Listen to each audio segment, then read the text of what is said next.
Hi guys, welcome back to my channel. ಇವತ್ತಿನ vlog ಶುರು ಮಾಡ್ತಾ ಇದ್ದೀನಿ. ಇವತ್ತಿನ ರಂಗೋಲಿ ಇದಾಗಿದೆ. ಸೊ ಇವತ್ತಿನ ರಂಗೋಲಿ ಪೂರ್ತಿ ಕಂಪ್ಲೀಟ್ ಮಾಡೋಕ್ಕೆ ಮುಂಚೆನೇ ನನಗೆ ಸ್ಟೋರೇಜ್ ಖಾಲಿ ಆಗೋಗಿತ್ತು. ಮೊಬೈಲಲ್ಲಿ ಸ್ಟೋರೇಜ್ ಖಾಲಿ ಆಗಿದ್ದರಿಂದ ಅದು ಕ್ಯಾಮ್ರಾ ಆಟೋಮೆಟಿಕ್ ಆಫ್ ಆಗಿಬಿಟ್ಟಿತ್ತು. ಸೊ ಹಾಗಾಗಿ ನಾನು ಪೂರ್ತಿ ವಿಡಿಯೋ ಶೂಟ್ ಮಾಡೋಕ್ಕಾಗಿಲ್ಲ. ಎಷ್ಟು ಶೂಟ್ ಆಯಿತು ಅಷ್ಟನ್ನೇ ಶೇರ್ ಮಾಡಿದ್ದೀನಿ. ಆಲ್ಮೋಸ್ಟ್ 90% ಕಂಪ್ಲೀಟ್ ಮಾಡಿದೆ. ಜಸ್ಟ್ ಒಂದು ಕೆಮ್ಮಣ್ಣು ಹಾಕೋದು ಮತ್ತು ಬಾರ್ಡ್ರ್ ಹಾಕೋದು ಮಾತ್ರ ಮಿಸ್ ಆಗಿದೆ. ಸೊ ಪೂರ್ತಿ ರಂಗೋಲಿ ಇದೇನೆ. ಸೊ ರಂಗೋಲಿ ವಿಡಿಯೋ ಪೂರ್ತಿ ನೋಡಿ, ಆಮೇಲೆ ನಾನು ವ್ಲಾಗ್ನ ಕಂಟಿನ್ಯೂ ಮಾಡ್ತೀನಿ.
ಸೊ ಈಗ ನಾನು ಲಂಚಿಗೆ ಪ್ರಿಪೇರ್ ಮಾಡ್ತಾಯಿದ್ದೀನಿ. ಸೊ ಇವತ್ತು ಸ್ಯಾಟರ್ಡೇ ಆಗಿರೋದ್ರಿಂದ ನಮ್ಮ ಯಜಮಾನ್ರಿಲ್ಲ, ಅವರು ಹೊರಗಡೆ ಹೋಗಿದ್ದಾರೆ. ಅವರು ಲೇಟ್ ಆಗುತ್ತೆ, ಸಂಜೆ ಮೇಲೆ ಬರ್ತೀನಿ, 6 ಆಗುತ್ತೆ ಅಂತ ಹೇಳಿದರು.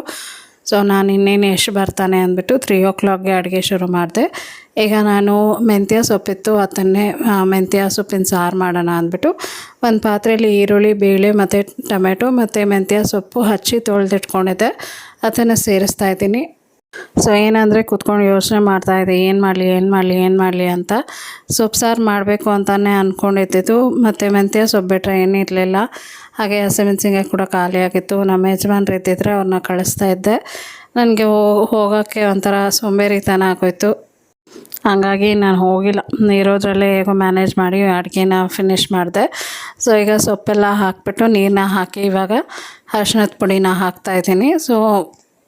ಸೊ ಹೆಂಗಸ್ರಿಗೆ ಆ ಕಲೆ ಗೊತ್ತಿರಬೇಕು, ಮನೇಲಿ ಏನಿದೆ ನೋಡಿ ಅದರಲ್ಲೇ ಅಡುಗೆ ಮಾಡುವಂಥ ಕಲೆ ಗೊತ್ತಿದ್ದರೆ ಸೊ ಎಷ್ಟೇ ಕಮ್ಮಿ ಐಟಮ್ಸ್ ಇದ್ದರೆ ಕೂಡ ನಾವು ಅದರಲ್ಲಿ ಮ್ಯಾನೇಜ್ ಮಾಡ್ಬೋದು. ಇದೇ ಬೇಕು ಅಂತ ಅಂದರೆ ಆಗೋದಿಲ್ಲ. ಇನ್ಫ್ಯಾಕ್ಟ್ ಟೊಮೆಟೊ ಕೂಡ ಸ್ವಲ್ಪನೇ ಇದ್ದಿತ್ತು. ಸೊ ಇರೋದ್ರಲ್ಲಿ 2 ಡಿಶ್ ಮಾಡಬೇಕಾಗಿತ್ತು. ಯಾಕಂದರೆ ಯಶ್ಗೆ ಆಗಲಿ ನಮ್ಮ ಯಜಮಾನ್ರಿಗಾಗಲಿ ಸೊಪ್ಪು ಸಾರು ಇಳಿಯೋದಿಲ್ಲ. ನನಗೆ ಅಂತ ನಾನು ಮಾಡ್ಕೊಂಡಿದ್ದಂಥ ಸೊಪ್ಪು ಸಾರಿದು. ಸೊ ಹಂಗಾಗಿ ಇನ್ನೂ ಒಂದು ಡಿಶ್ ಮಾಡಲೇಬೇಕಿತ್ತು. ಸೊ 2ಕ್ಕೂ ಟೊಮೆಟೊ ಬೇಕೇ ಬೇಕು. ಇದಿದೆ ಒಂದು 3 ಟೊಮೆಟೊ ಏನೋ, ಸೊ ಅದರಲ್ಲೇ ಹೇಗೋ ಮ್ಯಾನೇಜ್ ಮಾಡಿದೆ.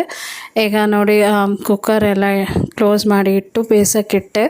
ಒಂದು ಕಡೆ ಅದು ಬೇಯ್ತಾ ಇದೆ. ಈಗ ನಾನು ಹೇಳಿದೆ ನೋಡಿ ಇನ್ನೊಂದು ಡಿಶ್ ಮಾಡಬೇಕು ಅಂತ. ಸೊ ಹಾಗಾಗಿ ಇವಾಗ ಆಲೂಗಡ್ಡೆ ಫ್ರೈ ಮಾಡೋಣ, ಒಂದು ಸ್ವಲ್ಪ ಸೆಮಿ ಗ್ರೇವಿ ಥರ ಮಾಡೋಣ ಅಂತ ಸ್ವಲ್ಪ ಡಿಫ್ರೆಂಟಾಗಿ ಯೋಚನೆ ಮಾಡಿದೆ. ಸೊ ಸ್ವಲ್ಪ ಎಣ್ಣೆ ಹಾಕಿಬಿಟ್ಟು ಸಾಸಿವೆ ಜೀರಿಗೆನ ಹಾಕಿ ಒಂದೇ ಒಂದು ಚಕ್ಕೆ, ಒಂದು ಏಲಕ್ಕಿ, ಒಂದು ಚೂರು ಸೋಂಪು ಹಾಕಿದ್ದೇನೆ. ಸೊ ಇಷ್ಟನ್ನೆಲ್ಲ ಹಾಕಿದ್ಮೇಲೆ ಒಂದು ಪಲಾವ್ ಎಲೆನ ಹಾಕ್ತೀನಿ. ಪಲಾವ್ ಎಲೆ ಬಂದು ಆಪ್ಷನಲ್ಲು, ನಿಮ್ಗೆ ಬೇಕಿದ್ದರೆ ಹಾಕ್ಕೊಳ್ಳಿ. ಸೊ ಇವಾಗ ಇದನ್ನೆಲ್ಲ ಹಾಕಿದ್ಮೇಲೆ ಒಂದು ಸ್ವಲ್ಪ ಹೊತ್ತು ಫ್ರೈ ಮಾಡ್ಕೊತೀನಿ. ಸೊ ನಾನು ಯೋಚನೆ ಮಾಡ್ತಾಯಿದ್ದೆ, ಹಸಿಮೆಣಸಿನ್ಕಾಯಿ ಕೂಡ ಇಲ್ವಲ್ಲ, ಏನು ಮಾಡೋಣ ಅಂತ. ಸರಿ ಹಾಗೆ ಖಾರದ ಪುಡಿನೇ ಹಾಕ್ಬಿಟ್ಟು ಮಾಡೋಣ, ಸೊ ನಾಳೆ ಹೋದರೆ ಎಲ್ಲ ಒಟ್ಟಿಗೆ ತರ್ಬೋದು ಅಂತ. ಸೊ ಇವಾಗ ಕರಿಬೇವಿನ ಸೊಪ್ಪನ್ನ ಹಾಕ್ತಾಯಿದ್ದೀನಿ. ಸೊ ಕರಿಬೇವಿನ ಸೊಪ್ಪು ಹಾಕಿದ್ಮೇಲೆ ಈರುಳ್ಳಿನ ಹಚ್ಚಿಟ್ಕೊಂಡಿದ್ದೆ. ಇಲ್ಲಿ ಸೈಡಲ್ಲಿ ಏನಿದೆ ನೋಡಿ, ಈರುಳ್ಳಿಯಲ್ಲೇ ಅದು ಬೆಳ್ಕೊಂಡು ಬಂದಿರುತ್ತೆ ಅಲ್ಲ ಮೊಳಕೆ, ಸ್ಪ್ರಿಂಗ್ ಆನಿಯನ್ ಅದು. ಸೊ ಅದು ಒಂದು ಸ್ವಲ್ಪ ಕೊತ್ತಂಬರಿ ಸೊಪ್ಪು ಖಾಲಿಯಾಗಿದೆ, ಹಾಗಾಗಿ ಅದನ್ನೇ ಮೇಲೆ ಉದುರಿಸೋಣ ಅಂದ್ಬಿಟ್ಟು ಸ್ವಲ್ಪ ಕಟ್ ಮಾಡಿ ಇಟ್ಕೊಂಡಿದ್ದೀನಿ. ಸೊ ಇವಾಗ ಈರುಳ್ಳಿ ಹಾಕ್ಬಿಟ್ಟು ಚೆನ್ನಾಗಿ ಫ್ರೈ ಮಾಡ್ಕೊತಾ ಇದ್ದೀನಿ. ಇದಕ್ಕೆ ನಾನು 1/4 ಸ್ಪೂನಷ್ಟು ಶುಂಠಿ ಬೆಳ್ಳುಳ್ಳಿ ಪೇಸ್ಟ್ ಹಾಕ್ತಾಯಿದ್ದೀನಿ. ಸೊ ನಾನು ಮೊದಲಿಗೆ ಎಣ್ಣೆಗೆ ಹಾಕೋದಿಲ್ಲ, ಯಾಕಂದರೆ ಫುಲ್ಲು ತಳ ಹಿಡಿದ್ಬಿಡುತ್ತೆ. ಸೊ ಹಾಗಾಗಿ ಮೊದಲಿಗೆ ನಾನು ಹಾಕೋಕ್ಕೆ ಹೋಗೋದಿಲ್ಲ, ಆಮೇಲೆ ಹಾಕ್ತೀನಿ. ಈರುಳ್ಳಿ ಎಲ್ಲ ಹಾಕಿ ಒಂದು 30 ಸೆಕೆಂಡ್ಸ್ ಫ್ರೈ ಆಗಿದೆ, ಆಮೇಲೆ ಶುಂಠಿ ಬೆಳ್ಳುಳ್ಳಿ ಪೇಸ್ಟ್ ಹಾಕ್ತೀನಿ. ಸೊ ಅದನ್ನು ಹಾಕ್ಬಿಟ್ಟು ಇವಾಗ ಚೆನ್ನಾಗಿ ಫ್ರೈ ಮಾಡ್ಕೊತಾ ಇದ್ದೀನಿ. ಆ್ಯಕ್ಚುಲಿ ಗ್ರೇವಿ ತುಂಬ ಅಂದರೆ ತುಂಬ ಚೆನ್ನಾಗಿತ್ತು. ಸೊ ಖಂಡಿತ ಟ್ರೈ ಮಾಡಿ ಅಂತ ಹೇಳ್ತೀನಿ. ಜಾಸ್ತಿ ಇಂಗ್ರೀಡಿಯೆಂಟ್ಸು ಏನು ಬೇಕಿಲ್ಲ ಇದಕ್ಕೆ, ತುಂಬ ಚೆನ್ನಾಗಿರುತ್ತೆ. ಮಾಡಿದ್ರೆ ನೀವು ಬಾಯಿ ಚಪ್ಪರಿಸ್ಕೊಂಡು ತಿಂತೀರ. ಇದನ್ನೇನಾದರೂ ನೀವು ದೋಸೆಗಂತೂ ಮಾಡಿಕೊಂಡ್ರೆ ಸಖತ್ ಕಾಂಬಿನೇಷನ್ ಇರುತ್ತೆ. ದೋಸೆ, ಇಡ್ಲಿ, ಚಪಾತಿ, ಪರೋಟ, ರೈಸ್ಗೂ ಸಖತ್ತಾಗಿತ್ತು.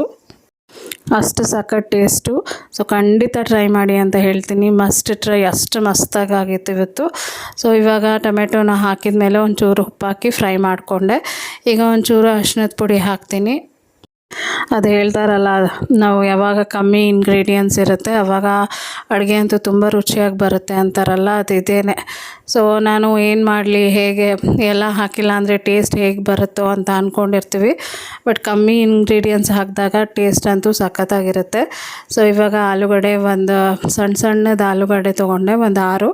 ಅದನ್ನು ಈ ರೀತಿ ಕಟ್ ಮಾಡಿ ಇಟ್ಕೊಂಡಿದ್ದೆ. ಸೊ ಅದನ್ನು ಇದರಲ್ಲಿ ಹಾಕಿದ್ದೀನಿ. ಅಂದರೆ ಒಂದು ಸಣ್ಣ ಇದರಲ್ಲಿ 4 ಭಾಗ ಮಾಡ್ಕೊಂಡಿದ್ದೆ. ಒಂದು ಸಣ್ಣ ಆಲೂಗಡ್ಡೆಯಲ್ಲಿ 4 ಭಾಗ ಸಿಪ್ಪೆ ತೆಗೆದುಬಿಟ್ಟು 4 ಭಾಗ ಮಾಡ್ಕೊಂಡಿದ್ದು. ಸೊ ಆಲೂಗಡ್ಡೆ ಎಲ್ಲ ಹಾಕಿ ಫ್ರೈ ಮಾಡಿದೆ. ಸೊ ಅದು ಶುಂಠಿ ಬೆಳ್ಳುಳ್ಳಿ ಪೇಸ್ಟ್ ಏನಿದೆ ಅದೊಂದು ಸ್ವಲ್ಪ ಸೌಟಿಗೆಲ್ಲ ಅಂಟ್ಕೊಂಡ್ಬಿಟ್ಟಿತ್ತು. ಅದನ್ನೇ ನಾನು ಇನ್ನೊಂದು ಸ್ಪೂನ್ ಹೆಲ್ಪಿಂದ ತೆಗಿತಾ ಇದ್ದಿತ್ತು. ಸೊ ಇವಾಗ ಆಲೂಗಡ್ಡೆ ಎಲ್ಲ ಫ್ರೈ ಆಗಿದೆ. ನಾನು ಖಾರದ ಪುಡಿನ ಹಾಕ್ತಾಯಿದ್ದೀನಿ. ಖಾರದ ಪುಡಿ ಸುಮಾರು 1.5 ಸ್ಪೂನಷ್ಟು ಖಾರದ ಪುಡಿನ ಹಾಕಿದ್ದೀನಿ, ಖಾರದ ಪುಡಿ ಅಷ್ಟೇ. ಸೊ ಈಗ ಸ್ವಲ್ಪ ಧನಿಯಾ ಪೌಡರ್ನ ಕೂಡ ಆ್ಯಡ್ ಮಾಡ್ತೀನಿ. ಸ್ವಲ್ಪ ಒಂದು ಅರ್ಧ ಸ್ಪೂನಷ್ಟು ಧನಿಯಾ ಪೌಡರ್ನ ಹಾಕ್ತಾಯಿದ್ದೀನಿ. ಸೊ ಇದನ್ನೆಲ್ಲ ಹಾಕಿದ ಮೇಲೆ ಚೆನ್ನಾಗಿ ಬಾಡಿಸ್ಕೋಬೇಕು. ಒಂದು ಸ್ವಲ್ಪ ನೀರು ಕೂಡ ಆ್ಯಡ್ ಮಾಡ್ತೀನಿ, ಯಾಕಂದರೆ ಇದು ಬೇಯಬೇಕಲ್ಲ ಆಲೂಗಡ್ಡೆ. ಇದು ಆಲ್ರೆಡಿ ಶುಂಠಿ ಬೆಳ್ಳುಳ್ಳಿ ಪೇಸ್ಟ್ ಹಾಕಿರೋದ್ರಿಂದ ನಾನು ಹಾಗೆ ಫ್ರೈ ಮಾಡೋಕ್ಕಾಗೋದಿಲ್ಲ. ಫ್ರೈ ಮಾಡಿದರೆ ಫುಲ್ಲು ಎಲ್ಲ ತಳ ಹಿಡಿದ್ಬಿಡುತ್ತೆ. ಸೊ ಅದಕ್ಕೆ ಸ್ವಲ್ಪ ಆಲೂಗಡ್ಡೆ ಬೇಯೋಕ್ಕೆ ಎಷ್ಟು ನೀರು ಬೇಕು ನೋಡಿ ಅಷ್ಟು ನೀರು ಹಾಕಿದ್ದೀನಿ. 1 ಲೋಟ ನೀರು ಅನ್ಕೋಬೋದು. ಸೊ ಇವಾಗ ಅದನ್ನು ಹಾಕಿ ಫ್ರೈ ಮಾಡಿ ಇವಾಗ ಮುಚ್ಚಿಡ್ತಾ ಇದ್ದೀನಿ. ಸೊ ಇವಾಗ ಸುಮಾರು 3-4 ನಿಮಿಷ ಬಿಟ್ಟಿದ್ದೆ ಹೈ ಫ್ಲೇಮಲ್ಲೇ. ಆಲೂಗಡ್ಡೆ ಎಲ್ಲ ಚೆನ್ನಾಗಿ ಬೆಂದಿದೆ. ಸೊ ಗಂಟ್ಲು ಸ್ವಲ್ಪ ಕಿಚ್ ಆಗ್ತಾಯಿದೆ. ಸೊ ಆಲೂಗಡ್ಡೆ ಎಲ್ಲ ಚೆನ್ನಾಗಿ ಬೆಂದಿದೆ. ಇವಾಗ ನಾನು ನೀರು ಹಾಕಿದೆ ನೋಡಿ, ಅದೆಲ್ಲ ಪೂರ್ತಿಯಾಗಿ ಡ್ರೈ ಆಗಿದೆ. ಇವಾಗ ನಾನು ಹಾಲಲ್ಲಿ ಏನು ಕೆನೆ ಇರುತ್ತೆ ಅದನ್ನು ಹಾಕ್ಬಿಟ್ಟು ಒಂದು ಸ್ವಲ್ಪ ಹಾಲು ಕೂಡ ಹಾಕ್ತಾಯಿದ್ದೀನಿ. ನಾನು ಅದನ್ನು ತೋರಿಸೋದು ಮರ್ತೋಗ್ಬಿಟ್ಟೆ, ಹಾಗಾಗಿ ತೆಗೆದುಬಿಟ್ಟು ತೋರಿಸ್ತಾ ಇದ್ದೀನಿ. ಹಾಗೆ ಹಾಲನ್ನ ಕೂಡ ಹಾಕ್ಬಿಟ್ಟು ಮಿಕ್ಸ್ ಮಾಡ್ತಾಯಿದ್ದೀನಿ. ಸೊ ನೋಡಿ, ಹಾಲು ಹಾಕಿದರೆ ಅಂತೂ ಸಖತ್ ಟೇಸ್ಟಾಗಿರುತ್ತೆ. ಸೊ ಹಾಲು ಹಾಕಿದ್ಮೇಲೆ ಒಂದು ಸತಿ ಮಿಕ್ಸ್ ಮಾಡಿಬಿಟ್ಟು ಅದನ್ನು ಸಿಮ್ಮಲ್ಲಿ ಇಟ್ಬಿಟ್ಟು ಸ್ವಲ್ಪ ಹೊತ್ತು ಕುದಿಸ್ತೀನಿ ನಾನು. ಅಷ್ಟು ಅದು ಏನು ಹೇಳ್ತಾರೆ, ಮಗ್ತಾ ಆಲೂಗಡ್ಡೆಗೆಲ್ಲ ಚೆನ್ನಾಗಿ ಹೊಂದ್ಕೊಳ್ಳುತ್ತೆ. ಒಂದು ಕ್ರೀಮಿ ಟೆಕ್ಸ್ಚರ್ ಬರುತ್ತೆ. ಅಷ್ಟು ಸಖತ್ತಾಗಿತ್ತು. ಸೊ ನೋಡಿ, ಈ ರೀತಿ ಕಾಣ್ತಾ ಇದೆ. ತುಂಬ ಜಾಸ್ತಿ ಹೊತ್ತು ಕುದಿಸ್ಬಾರ್ದು, ಒಂದು ಸ್ವಲ್ಪ ಕುದಿಸಿದ್ರೆ ಸಾಕು. ಇವಾಗ ಇದು ಆಲ್ಮೋಸ್ಟ್ ರೆಡಿಯಾಗಿದೆ. ನಾನು ಇವಾಗ ಗ್ಯಾಸ್ ಆಫ್ ಮಾಡಿಬಿಟ್ಟು ಕ್ಲೋಸ್ ಮಾಡಿ ಇಟ್ಬಿಡ್ತೀನಿ. ಇದರ ಮೇಲೆ ನಾನು ಹೇಳಿದೆ ನೋಡಿ ಲಾಸ್ಟಲ್ಲಿ ಸ್ಪ್ರಿಂಗ್ ಆನಿಯನ್ಸು, ಅದು ಒಂದು 2 ಇದ್ದಿದ್ದು, ಅದಕ್ಕೆ ಝೂಮ್ ಮಾಡಿ ತೋರಿಸ್ತಾ ಇದ್ದೀನಿ. ಸೊ ಅದನ್ನು ಉದುರಿಸಿದೆ. ಸೊ ಇವಾಗ ಇದು ಗ್ರೇವಿ ರೆಡಿ ಆಗಿದೆ ನೋಡಿ, ಈ ರೀತಿ ಆಗಿದೆ. ನಮ್ಮ ಯಶ್ಗೆ ಸರಿ ಹೋಗುತ್ತೆ, ಯಶ್ಗೆ ನಮ್ಮ ಯಜಮಾನ್ರಿಗೆ ಇಬ್ರಿಗೂ ಸರಿ ಹೋಗುತ್ತೆ ಅಂತ ಸ್ವಲ್ಪ ಮಾಡಿದ್ದೀನಿ. ಗಂಟ್ಲಲ್ಲಿ ಸ್ವಲ್ಪ ಪ್ರಾಬ್ಲಮ್ ಇದೆ, ಮಾತಾಡಿದ್ರೆ ಕೆಂಬರುತ್ತೆ, ಇಲ್ಲಾಂದರೆ ಕಿಚ್ ಆಗ್ತಾ ಇರುತ್ತೆ. ಸೊ ಹಂಗಾಗಿ ಅದು ಡಿಫ್ರೆನ್ಸ್ ಕಾಣಿಸ್ತಾ ಇದೆ. ಸೊ ಇವಾಗ ಆಲೂಗಡ್ಡೆದು ಗ್ರೇವಿ ಆಗೋಗಿದೆ, ಆಗಿದೆ. ಸೊ ಅದನ್ನು ಒಂದು ಸೈಡಲ್ಲಿ ಇಟ್ಬಿಟ್ಟು ಇವಾಗ ನಾನು ಮೊದಲಿಗೆ ಬೇಳೆ ಮತ್ತು ಸೊಪ್ಪೇನು ಬೇಯಿಸ್ಕೊಂಡಿದ್ದೆ ನೋಡಿ, ಅದರಲ್ಲಿ ನೀರನ್ನ ಮಾತ್ರ ಸ್ವಲ್ಪ ಬಗ್ಗಿಸ್ತೀನಿ. ಯಾಕಂದರೆ ನಾನು ಹಾಕಿರೋದು ಪೂರ್ತಿ ಮೆಂತ್ಯ ಸೊಪ್ಪಲ್ವಾ, ಹಾಗಾಗಿ ಅದು ಕಹಿ ಬರಬಾರ್ದು ಅಂದ್ಬಿಟ್ಟು ಫಸ್ಟು ನೀರನ್ನೆಲ್ಲ ನಾನು ಬಗ್ಗಿಸ್ಕೊತಾ ಇದ್ದೀನಿ. ಸೊ ನೀರನ್ನೆಲ್ಲ ಸಪ್ರೇಟ್ ಮಾಡಿಬಿಡ್ತೀನಿ. ಹಾಗೆ ಒಂದು ಬೌಲಲ್ಲಿ ಸ್ವಲ್ಪ ಹುಣಸೆಹಣ್ಣು ಹಾಕಿ ನೆನೆಸಿಟ್ಕೊಂಡಿದ್ದೆ. ಇವಾಗ ಪೊಟ್ಯಾಟೊ ಸ್ಮ್ಯಾಶರ್ ಏನಿದೆ ಅದರಿಂದ ಚೆನ್ನಾಗಿ ಸ್ಮ್ಯಾಶ್ ಮಾಡ್ಕೋತೀನಿ. ನಾನು ಮೆಂತ್ಯ ಸೊಪ್ಪು ಬಂದುಬಿಟ್ಟು ಮೆಂತ್ಯ ಬಾತ್ ಮಾಡೋಣ ಅಂತ ತೊಗೊಂಡು ಬಂದಿದ್ದೆ. ಬಟ್ ಅದು ಹಾಗೆ ಇಟ್ಬಿಟ್ಟಿದ್ದೆ, ನಾನು ಮರ್ತೇ ಹೋಗ್ಬಿಟ್ಟಿದ್ದೆ ಮೆಂತ್ಯ ಸೊಪ್ಪಿದೆ ಅಂದ್ಬಿಟ್ಟು. ಸೊ ಇವಾಗ ಪೊಟ್ಯಾಟೊ ಸ್ಮ್ಯಾಶರಿಂದ ಈ ರೀತಿ ಚೆನ್ನಾಗಿ ಸ್ಮ್ಯಾಶ್ ಮಾಡ್ಕೋತಾ ಇದ್ದೀನಿ. ಸಾರಿ, ಅದು ಕ್ಯಾಮ್ರಾ ಮುಂದೆನೇ ಮಾಡ್ತಾ ಇರೋದ್ರಿಂದ ಬರೀ ಕೈ ಕಾಣ್ತಾ ಇದೆ ನಿಮಗೆ. ನೋಡಿ, ಈ ರೀತಿ ಚೆನ್ನಾಗಿ ಸ್ಮ್ಯಾಶ್ ಮಾಡ್ಕೋಬೇಕು. ನಿಮ್ಮ ಹತ್ರ ಬೇಳೆ ಮಸಿಯೋದಿದ್ರೆ ಅದರಲ್ಲಿ ಕೂಡ ಮಾಡ್ಕೋಬೋದು, ಅಥವಾ ಬ್ಲೆಂಡರ್ ಬರುತ್ತೆ ನೋಡಿ, ಕ್ರೀಮ್ ಬ್ಲೆಂಡ್ ಮಾಡೋದೆಲ್ಲ ಇರುತ್ತಲ್ಲ ಅದರಲ್ಲಿ ಕೂಡ ನೀವು ಮಾಡ್ಕೋಬೋದು. ಸೊ ನಿಮ್ಮ ಮನೇಲಿ ಯಾವುದಿದೆ ಅದರಲ್ಲಿ ಮಾಡ್ಕೊಳ್ಳಿ. ಸೊ ಇವಾಗ ಒಂಚೂರು ಉಪ್ಪು ಹಾಕ್ಬಿಟ್ಟು, ನಾನು ಹೇಳ್ದೆ ಅಲ್ಲ ಟೊಮೆಟೊ ಕಮ್ಮಿ ಇತ್ತು ಅಂತ, ಸೊ ಹುಳಿ ಅಷ್ಟಿರಲಿಲ್ಲ. ಇದು ಹೇಗೂ ಕಹಿ ಇರೋದ್ರಿಂದ ಒಂಚೂರು ಹುಳಿ ಬಿದ್ದರೆ ಚೆನ್ನಾಗಿರುತ್ತೆ ಅನಿಸ್ತು. ಹಂಗಾಗಿ ಒಂದು ಸ್ವಲ್ಪ ಹುಣಸೆಹಣ್ಣು ನೀರನ್ನ ಕೂಡ ಹಾಕಿದ್ದೀನಿ. ಸೊ ಹುಣಸೆಹಣ್ಣು ನೀರೆಲ್ಲ ಹಾಕಿದ ಮೇಲೆ ಒಂದು ಸತಿ ನೀಟಾಗಿ ಮಿಕ್ಸ್ ಮಾಡ್ಕೋತಾ ಇದ್ದೀನಿ. ಈಗ ಇದು ತುಂಬ ಗಟ್ಟಿಯಾಗಿಬಿಟ್ಟಿದೆ, ಹಾಗಾಗಿ ಒಂದು ಸ್ವಲ್ಪ ಮಾತ್ರ ನೀರು ಹಾಕೋತೀನಿ. ಏನು ಬೇಳೆ ಬೇಯಿಸಿದೆ ನೋಡಿ, ಆ ನೀರು ಸ್ವಲ್ಪನೇ ಹಾಕೋತಾ ಇರೋದು. ಪೂರ್ತಿ ಹಾಕ್ಕೊಂಡ್ರೆ ಜಾಸ್ತಿ ಕಹಿ ಬರುತ್ತೆ ಅಂತ ನಾನು ಪೂರ್ತಿ ಹಾಕ್ಕೊಂಡಿಲ್ಲ, ಸ್ವಲ್ಪ ಸಪ್ರೇಟಾಗಿ ಎತ್ತಿಟ್ಕೊಂಡೆ. ಯಾಕಂದರೆ ಕಹಿ ಅಂಶ ಇದ್ದರೆ ಆ ನೀರಲ್ಲಿ ಹೋಗಿಬಿಡುತ್ತೆ ಅಂದ್ಬಿಟ್ಟು. ನಾನು ಫ್ರೈ ಮಾಡಿ ಹಾಕಿದರೆ ಅಷ್ಟು ಏನು ಕಹಿ ಬರ್ತಾ ಇರಲಿಲ್ಲ. ನಾನು ಫ್ರೈ ಮಾಡಿಲ್ಲ, ಹಂಗೆ ಡೈರೆಕ್ಟಾಗಿ ಹಾಕಿದ್ರಿಂದ ನೀರು ಸಪ್ರೇಟಾಗಿ ತೊಗೊಂಡೆ. ಸ್ವಲ್ಪ ನಾರ್ಮಲ್ ವಾಟ್ರ್ ಹಾಕ್ಕೊಂಡೆ. ಇವಾಗ ಗ್ಯಾಸ್ ಸ್ಟವ್ ಮೇಲೆ ಇಟ್ಟಿದ್ದೀನಿ ಕುಕ್ಕರು. ಇದು ಸ್ವಲ್ಪ ಸಾಂಬಾರು ಏನಿದೆ ನೋಡಿ ಚೆನ್ನಾಗಿ ಕುದಿ ಬರಬೇಕು. ಇವಾಗ ಸೊಪ್ಪಿನ ಸಾಂಬಾರು ಚೆನ್ನಾಗಿ ಕುದಿ ಬರ್ತಾಯಿದೆ. ಇವಾಗ ನೀವು ಮುದ್ದೆಗಿದ್ದೆ ಎಲ್ಲ ಮಾಡಿಕೊಂಡ್ರೆ ಅಂತೂ ಸಖತ್ತಾಗಿರುತ್ತೆ. ಇವಾಗ ನಾನು ಒಗ್ಗರಣೆಗೆ ರೆಡಿ ಮಾಡ್ಕೋತಾ ಇದ್ದೀನಿ. ನಾನು ನಿಮ್ಗೆ ಮೊದಲೇ ಹೇಳ್ದಂಗೆ ಮುದ್ದೆ ಆಗಲಿ ಸೊಪ್ಪು ಸಾರಾಗಲಿ ಮಾಡಿದರೆ ಯಾರೂ ತಿನ್ನಲ್ಲ, ನಾನು ಒಬ್ಬಳೇ ತಿನ್ನಬೇಕು. ಹಂಗಾಗಿ ನಾನು ಜಾಸ್ತಿ ಮಾಡೋಕ್ಕೆ ಹೋಗೋದಿಲ್ಲ, ನಾನು ಒಬ್ಬಳಿಗೆ ಮಾಡ್ಕೊಳ್ಳೋಕೆ ಬೇಜಾರು ಅಂದ್ಬಿಟ್ಟು. ಸೊ ಮುದ್ದೆ ಮಾಡಿಲ್ಲ, ನಾನು ಮುದ್ದೆ ಮಾಡಬೇಕು ಅಂತಲೇ ಅಂದ್ಕೊಂಡೆ, ಬಟ್ ಅನ್ನ ಕೂಡ ಮಾಡಿಬಿಟ್ಟಿದ್ದೀನಿ. ಮತ್ತು ಏನು ಉಳಿದ್ರೂ ಕೂಡ ಮತ್ತೆ ನಾಳೆ ನಾನೇ ತಿನ್ನಬೇಕು, ಹಾಗಾಗಿ ಮುದ್ದೆ ಮಾಡೋಕ್ಕೆ ಹೋಗಿಲ್ಲ. ಸೊ ಇವಾಗ ಸ್ವಲ್ಪ ಎಣ್ಣೆ ಹಾಕಿ ಸಾಸಿವೆ ಜೀರಿಗೆ ಹಾಕಿ ಕರಿಬೇವಿನ ಸೊಪ್ಪು ಹಾಕಿ ಮತ್ತು ಬೆಳ್ಳುಳ್ಳಿನ ಜಜ್ಜಿಬಿಟ್ಟು ಹಾಕಿದ್ದೀನಿ. ಈ ಬೆಳ್ಳುಳ್ಳಿ ಚೆನ್ನಾಗಿ ಫ್ರೈ ಆಗಬೇಕು. ನೀವು ಬೇಳೆ ಸಾರಿಗಾಗಲಿ ಸೊಪ್ಪು ಸಾರಿಗಾಗಲಿ ಯಾವುದೇ ಒಂದು ಸಾಂಬಾರು ಮಾಡ್ತೀರಾ ಅಂತ ಅಂದರೆ ಈ ಬೆಳ್ಳುಳ್ಳಿನ ಈ ಥರ ಜಜ್ಜಿಬಿಟ್ಟು ಹಾಕಿದರೆ ಒಂದು ಒಳ್ಳೆಯ ಸ್ಮೆಲ್ ಬರುತ್ತೆ. ಎಷ್ಟು ಚೆನ್ನಾಗಿರುತ್ತೆ ಅಂದರೆ ಆ ಸ್ಮೆಲ್ಲಿಂದನೇ ಸಾಂಬಾರು ಎಷ್ಟು ರುಚಿ ಬರುತ್ತೆ. ಸಖತ್ ಟೇಸ್ಟಿಯಾಗಿರುತ್ತೆ. ಸೊ ನೀವು ಯಾರಾದರೂ ಟ್ರೈ ಮಾಡಲ್ಲ ಅಂದರೆ ಈ ಥರ ಬೆಳ್ಳುಳ್ಳಿ ಜಜ್ಜಿ ಹಾಕ್ಬಿಟ್ಟು ಸಾಂಬಾರಿಗೆ ಒಗ್ಗರಣೆ ಹಾಕಿ ನೋಡಿ, ತುಂಬ ರುಚಿಯಾಗಿರುತ್ತೆ. ಸೊ ನಾನು ಹೇಳ್ದಂಗೆ ಮೆಣಸಿನ್ಕಾಯಿ ಹಾಕಿಲ್ಲ ನಾನು ಸೊಪ್ಪಿನ ಸಾಂಬಾರಿಗೆ, ಹಾಗಾಗಿ ಖಾರದ ಪುಡಿನೇ ಹಾಕಿ ಇವಾಗ ಮಿಕ್ಸ್ ಮಾಡ್ಕೊತಾ ಇದ್ದೀನಿ. ಗ್ಯಾಸ್ ಆಫ್ ಮಾಡಿಬಿಟ್ಟು ಖಾರದ ಪುಡಿ ಹಾಕಿದೆ. ಇವಾಗ ಸಾಂಬಾರನ್ನ ಈ ಥರ ಎಲ್ಲ ಹಾಕ್ಬಿಟ್ಟು ಮಿಕ್ಸ್ ಮಾಡಿದರೆ ಸಾಂಬಾರು ರೆಡಿ ಆಗುತ್ತೆ. ಸೊ ಇವತ್ತಿನ ವ್ಲಾಗು ಇಷ್ಟೇ. ಇವತ್ತಿನ ವ್ಲಾಗ್ ನಿಮಗೆ ಇಷ್ಟ ಆಗಿದೆ ಅಂತ ಅಂದ್ಕೊಂಡಿದ್ದೀನಿ. ಇವತ್ತಿನ ವ್ಲಾಗ್ ಇಷ್ಟ ಆದರೆ ದಯವಿಟ್ಟು ಲೈಕ್ ಮಾಡಿ, ಶೇರ್ ಮಾಡಿ, ಕಮೆಂಟ್ ಮಾಡಿ, ಸಬ್ಸ್ಕ್ರೈಬ್ ಮಾಡಿ. ಮತ್ತು ನಾಳೆ ಒಂದು ಹೊಸ ವೀಡಿಯೋದೊಂದಿಗೆ ನಾನು ನಿಮ್ಮನ್ನ ಭೇಟಿ ಆಗ್ತೀನಿ. ಸೊ ರೆಸಿಪೀಸ್ ನಿಮ್ಗೆ ಇಷ್ಟ ಆಗಿದ್ದರೆ ನನಗೆ ದಯವಿಟ್ಟು ಕಾಮೆಂಟ್ ಸೆಕ್ಷನಲ್ಲಿ ತಿಳಿಸಿ. ಮತ್ತು ಇನ್ನೊಂದು ವೀಡಿಯೋದೊಂದಿಗೆ ಭೇಟಿ ಆಗ್ತೀನಿ. ಅಂಟಿಲ್ ದೆನ್ ಟೇಕ್ ಕೇರ್, ಬಾಯ್.